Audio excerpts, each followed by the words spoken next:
Oi gente, aqui é a Raíssa e no vídeo de hoje a gente vai conversar sobre a Canção de Aquiles da Madeline Miller.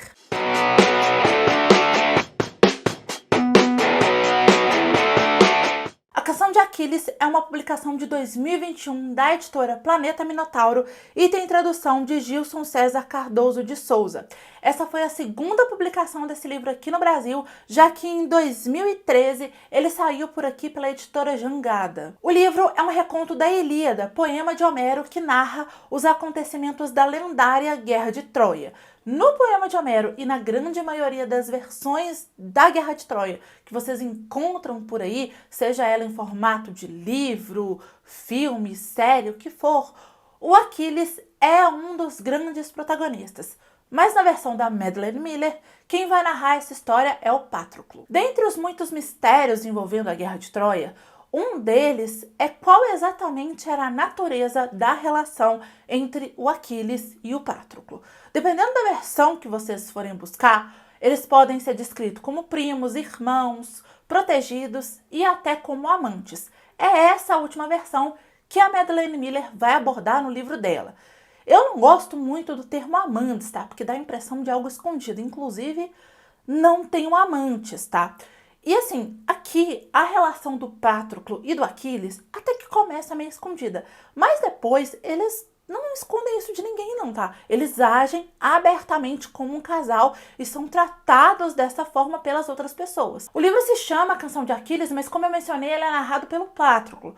A gente começa a acompanhar o Patroclo antes dele conhecer o Aquiles, tá? Ele lá onde ele morava.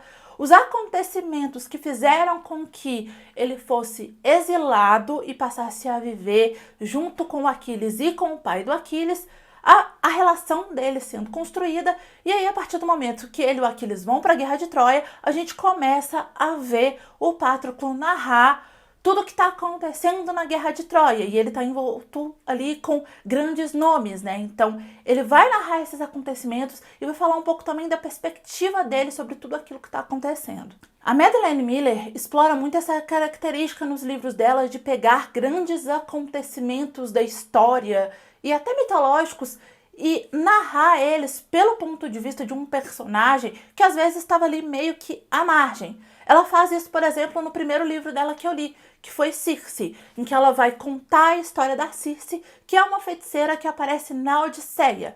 E assim, comparando os dois livros dela, que eu li até o momento, então Circe e A Canção de Aquiles, em Circe, ela consegue fazer melhor isso de dar o protagonismo da história para Circe, sabe? O Odisseu até aparece nesse livro, inclusive tem resenha dele aqui no canal, vou deixar nos cards para vocês assistirem, mas o destaque não é dele, sabe? Ele aparece ali só para mostrar que ele existe, tá? E quando ele aparece, ele não tem tanto destaque assim. Já em A Canção de Aquiles, eu achei que ela não conseguiu fazer isso com tanto sucesso. Porque assim, como a história do Aquiles e do Patroclo tá muito entrelaçada, acaba que o Patroclo, ele é muito mais um narrador da história, sabe? Então, e como ele é muito assim, apaixonado pelo Aquiles, ele passa a maior parte do livro narrando mesmo o que o Aquiles está fazendo e falando pra gente o quanto que o Aquiles é maravilhoso. E eu esperava que o Patroclo fosse ser um pouco mais ativo nessa história,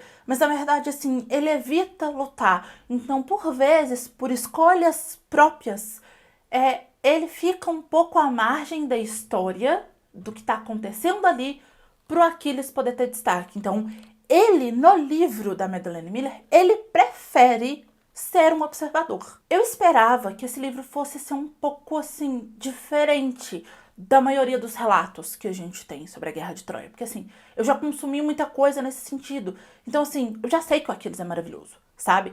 Em todos é descrito o quanto que o Aquiles é um guerreiro maravilhoso, o quanto que ele é maravilhoso, assim, quanto que ele é bonito e o quanto que todos amam ele. Ok, não tem muito como você fugir disso dependendo do tipo de história que você quer contar. Mas aqui eu esperava que ela fosse deixar um pouco isso de lado, porque em vários momentos do livro Patroclo só está descrevendo o quanto que o Aquiles é um bom guerreiro, o quanto que o Aquiles é cheiroso, o quanto que o Aquiles é forte, o quanto que o Aquiles é um bom guerreiro, é amado por todos, o quanto que a pele e o cabelo dele reluzem ao sol.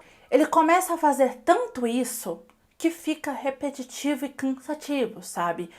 Qualquer história que eu pegue que tem um casal em que um deles passa o livro inteiro falando o quanto que a outra pessoa é maravilhosa e boa parte dessas coisas são relativos à aparência física da pessoa, eu fico um pouco incomodada, sabe? Mas esse livro também tem pontos positivos que eu acho que fazem valer a pena a leitura dele e que até diferenciam ele em alguns aspectos de outros relatos que a gente tem sobre a Guerra de Troia. Por exemplo, a escolha da Madeleine Miller em abordar os dois como um casal, tá? Abertamente como um casal. Por mais que o Aquiles não saia por aí gritando que ele e o Patroclo são um casal, ele age dessa maneira. Os dois agem abertamente dessa maneira e eles são tratados pelos outros homens que estão ali na Guerra de Troia como um casal. Eles agem assim, isso é abertamente tido assim. Então eu achei isso legal. O fato também do Aquiles não ter sido descrito, como por exemplo no filme Troia, aquele que o Brad Pitt fez, sabe? Ele foi o Aquiles. Que o Aquiles é descrito como um pegador. E todas as mulheres são mulheres, e todas as mulheres que ele pega são absolutamente lindas, sabe? Aqui, na história da Madeleine Miller, isso não acontece. E outro aspecto que diferencia esse livro é que por mais que a Madeleine Miller, sim, descreva o quanto que o Aquiles é maravilhoso, ela consegue mostrar que ele também é um personagem com falhas, tá? E não é só o calcanhar de Aquiles, tá? Em alguns momentos da história, é o Patroclo que vai fazer com que ele faça as escolhas certas, tá? É o Patroclo que vai evitar que ele seja cruel e que ele tenha atitudes apenas pensando nele próprio e na glória que isso vai trazer pra ele, sabe? Em outros momentos, ele é tão pirracento e chato que nem o Patroclo consegue defender ele. Eu gostei muito da Canção de Aquiles. Eu acho que, assim como Circe, é um livro muito bem escrito, mas que tem ali algumas pequenas coisas que não me agradaram tanto, tá? Mas foi uma boa história, foi um livro muito bom de ler, que me divertiu. Então, se você, assim como eu, é fã de mitologia, gosta de recontos de histórias clássicas e quer ler algo de mitologia que seja numa pegada mais adulta, eu recomendo que você leia A Canção de Aquiles. Então, se você se interessou por esse livro e quiser comprar, compra na loja da sua preferência, utilizando os links que estão no box de informação, comprando qualquer livro ou qualquer coisa, utilizando os links que eu deixo na descrição dos meus vídeos, vocês ajudam a apoiar o meu trabalho sem gastar nenhum valor a mais por isso, então eu te agradeço demais. Se você já leu A Canção de Aquiles, me conta aqui embaixo nos comentários o que você achou, tá? Não deixa de me seguir em todas as redes sociais, todos os links, como sempre, estão no box de informação. Assiste esses 2 vídeos que estão aqui do meu lado, que eu acho que eles podem te interessar. É isso, beijo, tchau e até a próxima!